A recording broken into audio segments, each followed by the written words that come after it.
The Florida Speaker of the House, Chris Sprowls, joins me again. Chris, been a busy legislative session. The news today, lots of stories still out there. So let's dive in, my friend. How are you? I'm doing great, David. It's great to be with you. Well, yeah, there's a lot on the table. I literally just had to search Florida legislative session. The news populates everywhere. Wins, losses, questions to be asked. I'd like to start with first your summary of how things wrapped up. Then we'll get into specific bills and areas of interest. Well, I appreciate that. I think things are wrapping up splendidly. I mean, the reality is we came into the session with some goals in mind. I've talked to you in the past about the initiative that we had in the House to tackle the fatherlessness crisis here in the state of Florida, and really an epidemic across the country. But we wanted to be the model. We passed that bill off the House floor, off the Senate floor, after doing a large press conference on the steps of the Capitol with dozens and dozens of House members and senators. So that was a huge initiative for the House and Senate.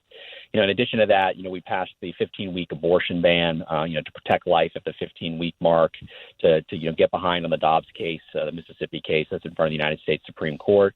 And it's been a session about empowering parents. I mean, whether that's in K through 12 in the parental rights bill, House Bill 1557, to make sure that our kids are not being exposed to content too early without their parents' permission.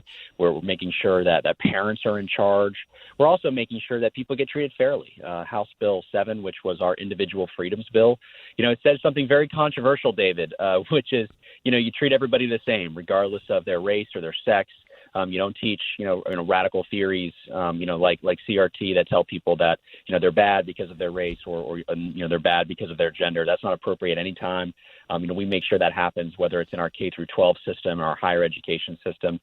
So it's been a session about empowering individuals, empowering people, and making sure that the state is set up for the long term, which is why we passed a massive cybersecurity package, because we know that the threats from Russia and from other places are growing, and we want to make sure our state is protected. Let's dive into some specific issues and get an update from you. Again, my guest, Chris Sprowls, the Florida Speaker of the House. Fiona McFarland joined me last week as you were getting close to the end of session. The data privacy bill, a big issue. What's the status of the bill? It was well supported in the House. There were questions about the Senate. And what happened? Well, I think the president said that, it doesn't look like the Senate's going to take it up this year and get it done. And look, I think it's going to end up being an issue for years to come. I mean, the reality is, David, that, there's very few people in the traditional sort of lobbying space that want data privacy, right? There's lots of people on the other side who don't want it, big corporations, and it's a multi-trillion-dollar global industry. So at some point, we're going to have to make a decision about where we come down as a state on data privacy. Obviously, where I come down and Fiona McFarland and other members, which is, look, we believe that individuals should be in charge of their digital footprint, and they should be able to tell a corporation that when they go online not to use their data to sell it to third parties, not to share it with third parties. This is the new, our new digital footprint is the new kind of frontier of privacy. And what I'm proud about, David, is that not only are we leading by, continuing to advance that issue, but it's not the only privacy issue that we've led on. We were the first. I think we're still the only legislative chamber in America to pass a bill prohibiting insurance companies from getting your DNA and using it to write, life and disability insurance that could potentially price you out. So, we're living in a time where you have, global corporations who want to own your personal information and sell it at their will. We live in a time where we have, insurance companies who want to get access to your genetic code and use it to set your rates. So, it's a dangerous times, I think, for individual freedom. And if we don't continue to be vigilant and push the ball forward, as a state and as a country, we're going to find that it's the large corporations who are in charge of all of our private information. It used to be the threat was government. And candidly, while the threat is always government from a conservative perspective, the corporate threat, I think, is just as big, if not larger, and currently going, I think, in a lot of ways unchecked. But I believe in the Florida House, we've done a great deal to put that back into perspective and back into check. For Floridians, between now and the next session, when it's likely and it looks like the bill will be brought up again on data privacy, what do you say to them? On data privacy, I say that, this data privacy is something that needs to happen. We want to protect Floridians, and we have to do it in the right way, and we have to be aggressive about it. The House has been aggressive the last 2 years about protecting data privacy, and what I would tell them is that there are fighters who are still in this fight. I'm still in this fight. Representative Fiona McFarland, who just did an incredible job, David, getting that bill off the House floor, and what's more, stood in committee by herself, with 300 lobbyists who are signed up to advocate against the bill on behalf of big corporate interests, and she stood her ground, and the Florida House stood her ground. So I'm very proud of our members, and I think that this is going to continue to happen. What's interesting is in the middle of all this, there's a poll that comes out, and not surprisingly, 96% of people support data privacy, and the fact that the government should get involved in saying that corporations don't own our personal information. We own our personal information. All right, let's move to something else that probably grabbed even more headlines in social media. The left-wing media titled it the Don't Say Gay Bill. We saw Democrats in Tallahassee, around Florida, probably around the country for that matter, making clever videos for their part. First of all, what's in the bill? What does it say? And why was it, in your opinion, being attacked and renamed into Don't Say Gay? Yeah, it sort of wins like the as far as the reporting goes, the biggest manufacture farce award of the legislative session. They call it the Don't Say Gay bill, except that's nowhere in the actual bill itself. The irony here, and I've said this multiple times, is if it's a 4-page bill, it's double-spaced, and those words never appear. But what words do appear is that it says that in grades K, pre-K through 3, so we're talking about 5-year-olds here. Let's get some perspective. We're talking about 5-year-olds, that there can't be classroom-led instruction. That means a teacher's coming in the beginning of the morning and saying, kids, today we're going to learn about this. And what they can't have classroom-led instruction on is things like, transgender or sexual orientation and things like that. And the reality is that this has been hijacked by the media. It's been hijacked by the left to say that, this is some sort of, a bigot bill. And the reality is nothing could be further from the truth. We are living in a time where people in government, people in bureaucracies, people in, nonprofits are wanting to decide when and how our children learn about complicated topics. And what we have consistently said as the legislature is that is not appropriate. The parent should be deciding when and how those kids learn about those complicated topics. And look, David, I'm a parent. I'm realistic. I realize that our kids are going to come home and they're going to have heard things or see things that, maybe we weren't ready for. But at least we have then the opportunity to put that into context in the way that we think is appropriate. It's no different than what we did last year, which is, making sure that when it came to sex education, which there was some really alarming material that they were using to educate these kids about what that is. And we said, look, if you want to opt out of the class, you look at the material as a parent, you say, look, I don't want to do that. I'll have that conversation with my child the way that I want to. You are empowered to do that.